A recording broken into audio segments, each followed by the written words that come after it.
This video is going to be about all the things that you should be looking at when you are reviewing a company's balance sheet.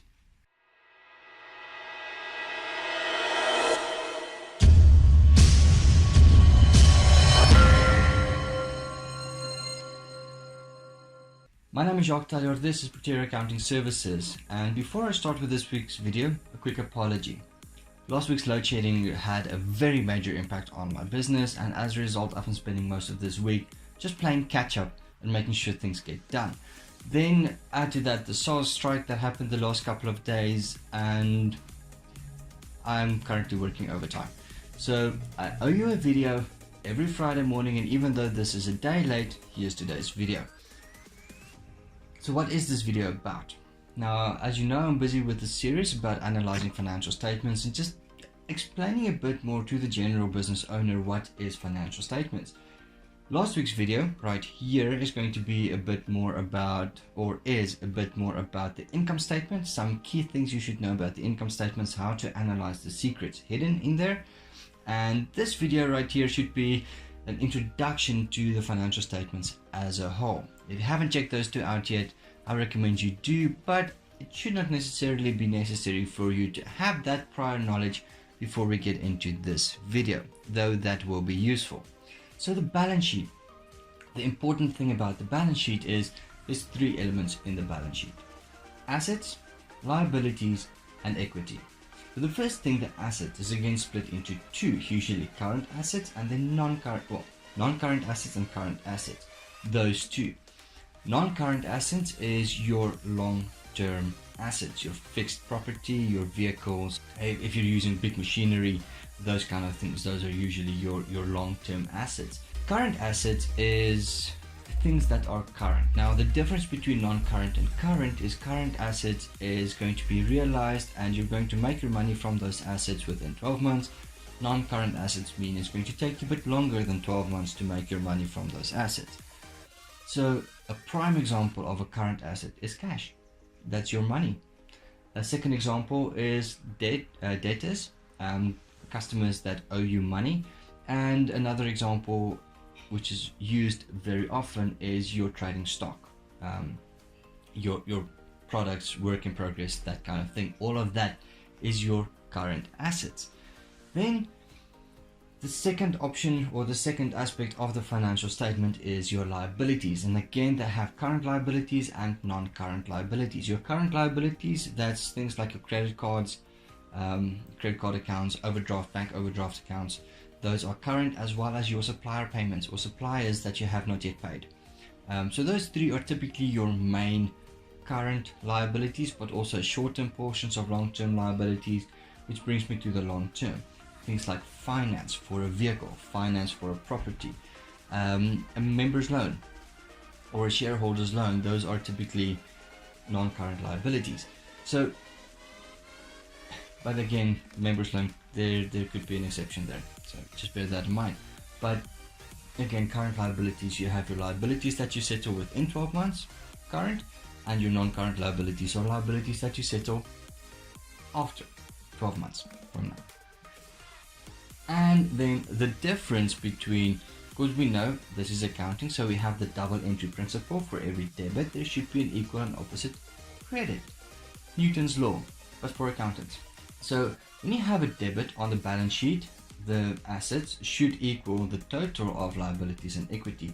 That is the accounting function. A equals L plus E, or E plus L, depending on which way around you write it.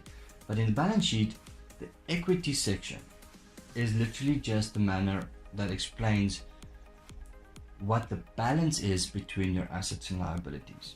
And your equity should always have a positive number. You should never be a negative equity. If you are a negative equity within South Africa, you are technically insolvent, and there's a Companies Act prohibition that prevents you from trading. Now, there are one or two exceptions to that rule, but the general rule is that if you are within if you are technically insolvent, you're not allowed to trade. So this is the three elements of the balance sheet. Basically, it can be summed up into what are all the good and valuable things that your company owe, And then secondly, who actually owns them? Does the shareholders own them, or does the creditors own them? So that's a basic, just a quick summary, and I unfortunately cannot time that. That is something I saw on the internet earlier this week, and I just love that explanation. What does your company have, and who actually owns that? So those are the three basic elements, or the three elements of a balance sheet. So this video and up to this will give you an introduction to the balance sheet. From here on forward, we're going to start looking at how to unlock the secrets within the balance sheet. And the first thing we're looking at is your solvency ratios, your debt to assets. That is a ratio where you take your total liabilities, and you compare that with your total assets. Basic division formula right here. But the principle is that if your debt is more than your assets, you are technically insolvent. If your assets are more than your debt, that's always a good place to look at. So bear in mind that not every company will have a debt to asset ratio of say 0.5 to 1. Some entities might have a 0.8 to 1. Others might have a 0.1 to 1. So these are all aspects that impact your company, but aren't necessarily going to be the same for you. For Pick and Pay is don't necessarily have the same ratios as say PwC.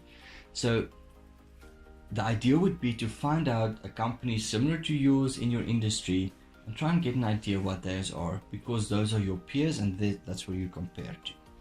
Then the second ratio that we start to look at is your debt to equity. Again, debt to equity is a total debt over total equity, and my recommendation is to have that more or less at a 50-50 or a 1-to-1. They should be more or less the same. If your debt is more than your equity, it's not necessarily a bad thing. It just means that your cost of debt is usually higher than your cost of equity. But the fact that you can deduct your interest from tax makes it cheaper again. So there are certain aspects where your debt and equity can play around with. If your debt is significantly more than equity, for a larger entity, this would make it difficult for you to generate further finance and loans. You will have to start looking at equity. But if your equity figure is much higher than your debt, then a company will likely find it easier to obtain finance for a purchase or an expansion of an asset, because they have a much larger capacity to take on debt. I can explain it like that. So again, it's different for every entity, and there's pros and cons for both aspects, but it's useful for you to know what was it last year, what was it this year, and then do the comparison there. Then we start looking at your return on operating assets. Now the formula here is EBIT over operating assets, and operating assets means non-current as well as current assets, total assets, which is the top part of your balance sheet, and you're looking at EBIT over that. Now the return on operating assets would be useful for you to know how efficiently the company is applying its assets to generate income. If that ratio is relatively low, it means the company is it's not using its assets optimally. If that ratio is very high, it means the company is using its assets to a very high capacity, which means you should start considering maintenance. ESCOM, take note.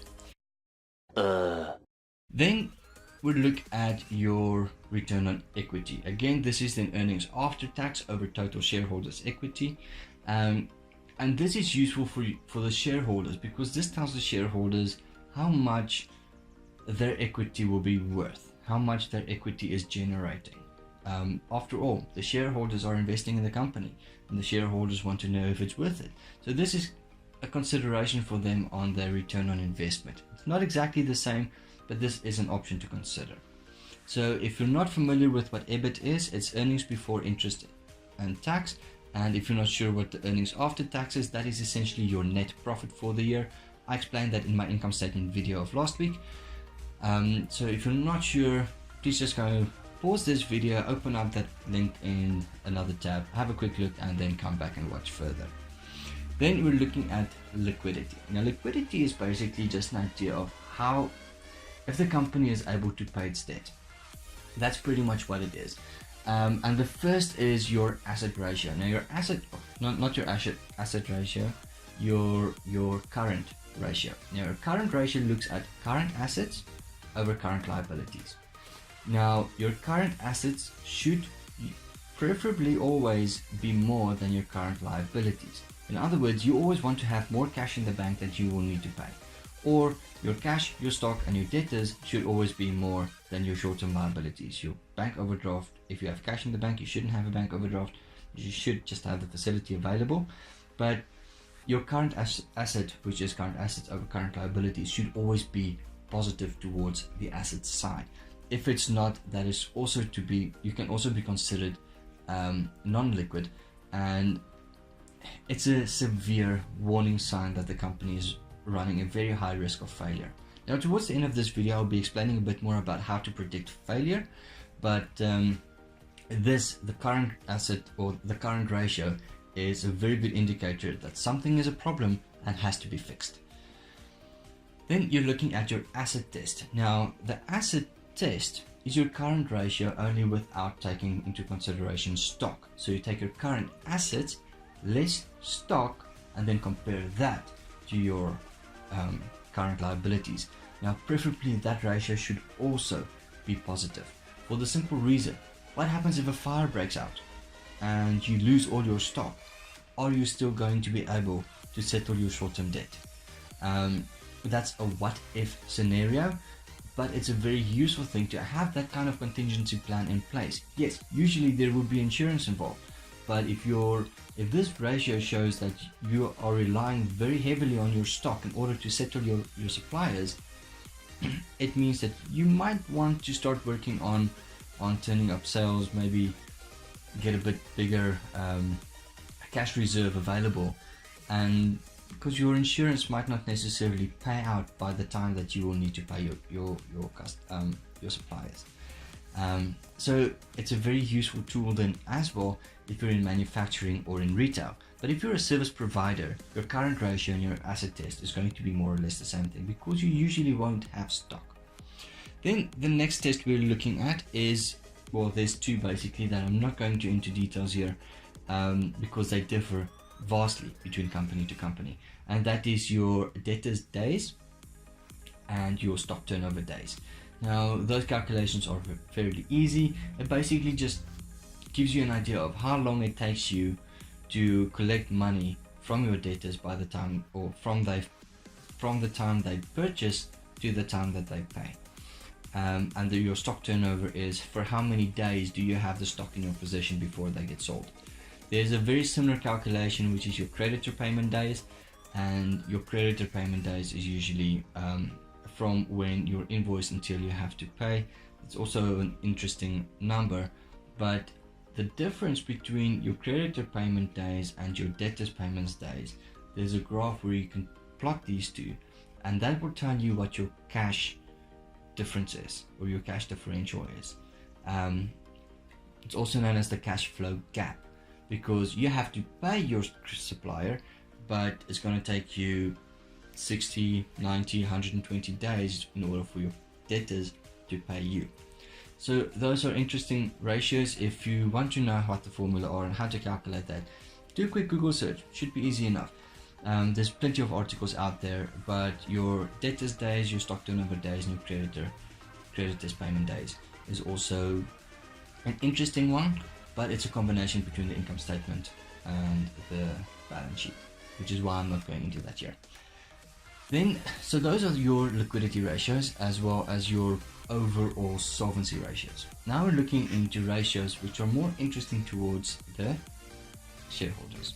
So the first one we're looking at is the dividends payout ratio. Now that is your total dividends over total earnings. Earnings is usually your total income. That includes turnover as well as interest that you've received, dividends that the company has received. So you're looking at dividends over total turnover, and that would tell the shareholders how much of your earnings are being paid out as a dividend, and that will then give them an idea if they have a brief look, if that ratio remains the same over the last 5 years or so, the chances of it being the same over the next year is a good idea, and that will influence your company's market value. Then we are also looking at dividend yield. Now, dividend yield works on a very similar basis. It takes your dividend, just compares it with the market value, and your dividend yield will give you an idea of how much of your market value is a return on is a dividend. Now that's usually considered, that is considered the return on investment for or a factor for the return on investment for the shareholders themselves. Then we're also looking at the earnings yield, which is your total earnings over market value, or what they call the price earnings ratio, which is just the inverse of that, market value over total earnings. Then those are the main ratios to look out for from within a company. But when you are considering buying a company, or when you are considering investing in a company, you want to know whether your investment will be worth it. Now, I'm quickly going to mention 3 options that you can take a look at. First one is your current cash flow over total debt. Now, this ratio was initially initiated around 1966 somewhere by a guy called William Beaver. He calculated it over, I think, 79 firms, or 79 non-failing firms and 79 failing firms or failed firms, analyzed their financial statements, and he figured out that if you can see what your net cash flow for the year was and compare that to your total debt based on that ratio, there's a very good way for you to see whether the company is going to fail or not. So that is one ratio you can take a look at. Then one that I prefer using is the Z-score.